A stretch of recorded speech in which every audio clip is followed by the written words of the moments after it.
చాలా సంతోషంగా ఉంది. నేను తీసిన ఫస్ట్ సినిమా 'హృదయకాలయం' సక్సెస్ మీట్‌కి ఇక్కడికే వచ్చాను. సొంత బేబీకి మళ్ళీ సక్సెస్ మీట్‌కి ఇక్కడికే వచ్చాను. కానీ ఈసారి కొద్దిగా ముందే మీ దగ్గరికి వచ్చాను ఇదే థియేటర్‌లో. Thank you so much. First నాకు మా సాంగ్ లాంచ్ చేయడానికి ఇంత అవకాశం ఇచ్చి ఇంత బిజీ టైంలో శ్రీ కందుల దుర్గేష్ గారికి, రఘురామకృష్ణరాజు మేము ఈ సినిమా 'చెన్నై లవ్ స్టోరీ' మీరు ఫస్ట్ గ్లిమ్స్ చూశారు. సినిమా పేరు 'చెన్నై లవ్ స్టోరీ' కానీ ఆల్మోస్ట్ మీరు ఫస్ట్ చూసిన గ్లిమ్స్ వైజాగ్, తర్వాత చూసిన మొదటి పాట అంతా చీరాల. అంటే ఇది నేను కందుల దుర్గేష్ గారి ముందు చెప్పడానికి చాలా ప్రౌడ్గా ఫీల్ అవుతున్నాను సార్. మాకు పర్మిషన్స్ దగ్గర నుంచి అక్కడ వర్కర్స్ కానీ ఎవ్రీథింగ్ ఎంత స్మూత్గా జరిగింది అంటే అందరం ఆంధ్రప్రదేశ్లో ఉన్న గొప్ప లొకేషన్స్ని అందరూ వాడుకోవాలి. నేను ఫెడరేషన్కి వైస్ ప్రెసిడెంట్గా ఉన్నాను. తెలుగు సినిమా దర్శకుల సంఘానికి ట్రెజరర్గా ఉన్నాను. ఒక ప్యారలల్ ఇండస్ట్రీ ఆంధ్రప్రదేశ్లో కూడా ఖచ్చితంగా ఫామ్ అవ్వాలి. అండ్ ఇక్కడున్న స్కిల్, ఇక్కడున్న టాలెంట్కి మనం వైజాగ్లో లిటరలీ ఒక ప్యారలల్ ఇండస్ట్రీ విజయవాడలో హబ్గా చేసుకొని ప్యారలల్ ఇండస్ట్రీ తయారు చేయాలని మనస్ఫూర్తిగా కోరుకుంటున్నాను sir. Thank you so much. ఇంకా మీరు ఇండస్ట్రీకి షూటింగ్స్ చేసుకోవడానికి చాలా సులభతరం చేయాలని మనస్ఫూర్తిగా కోరుకుంటున్నాను సార్. అండ్ నాకు రఘురామకృష్ణరాజు గారు అంటే చాలా ఒక ఎమోషన్. ఆయనకున్న చాలామంది ఫ్యాన్స్లో నేను ఒకడిని. ముఖ్యంగా నా 'హృదయకాలయం' తీసేటప్పుడు ఆయనకి ఎందుకో సంపూర్ణేష్ బాబు నచ్చారు ఆయన సినిమాకి. ఒకరోజు మేము భీమవరంలో ఉండి రఘురామకృష్ణరాజు గారిని కలవాలనుకున్నప్పుడు సంపూర్ణ అన్న నాకు తెలుసు అన్న నేను తీసుకెళ్తాను రండని RRR గారు ఇంటికి తీసుకెళ్లారు.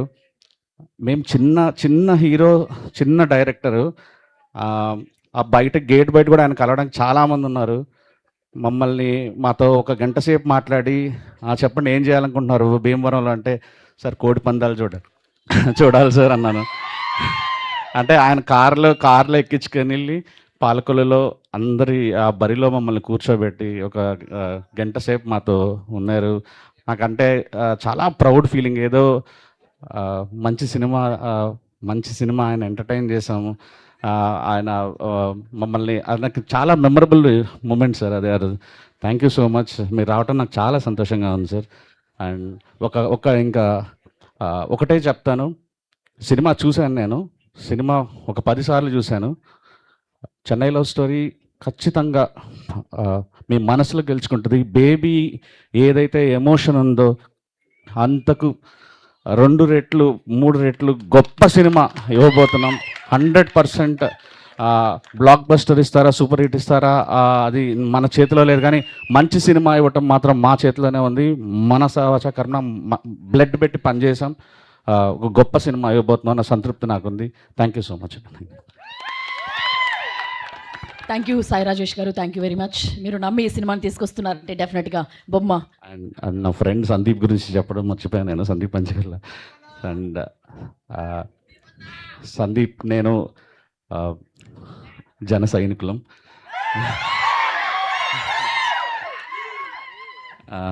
సో నాకు సందీప్ మేమిద్దరం ఎలక్షన్స్కి ముందు జనసేన ఫండింగ్ గురించి జల్సా సినిమా రిలీజ్ కానీ, గుడుంబా శంకర్ కానీ, ఆరెంజ్ కానీ, సో ఇవన్నీ రిలీజ్ టైంలో సో ఆ పార్టీ ఫండింగ్ గురించి చాలా కష్టపడడం వాళ్ళలో సందీప్ సపోర్ట్ కూడా చాలా ఉంది మాకు. అండ్ ఈరోజు ఈ ప్రోగ్రామ్ సక్సెస్ అవ్వడానికి వన్ ఆఫ్ ద రీజన్ కూడా సందీప్. Thank you Sandeep.